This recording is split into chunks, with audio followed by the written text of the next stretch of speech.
You were never meant to be just one thing. Somewhere along the way, school, jobs, and society convinced you to pick a single box and stay in it. But the truth? The most powerful people alive are the ones who refuse the box completely, the polymaths. But what is a polymath?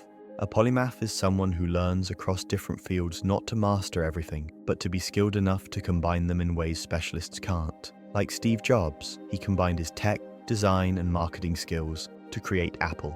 Or Leonardo da Vinci, inventor, painter, anatomist. Even Elon Musk is a polymath: physics, programming, and business. These are people who didn't ask, which skill should I pick? They asked, why not all of them? Because their power doesn't come from just one skill. It comes from the combination of multiple ones.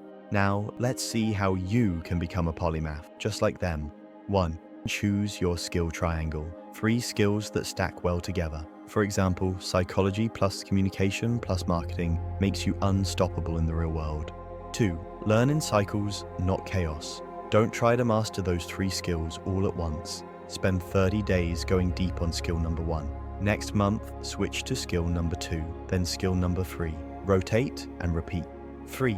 Use the 70-20-10 rule. 70% learn, 20% practice, 10% build. Start a project related to your skills every month. A blog, a product, a study guide. Projects turn knowledge into mastery. 4.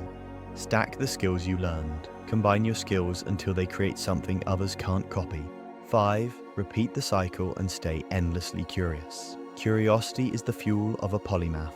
Follow the rabbit holes, read weird books, explore random interests. Curiosity makes you evolve. Start today, stack your skills, and create relentlessly.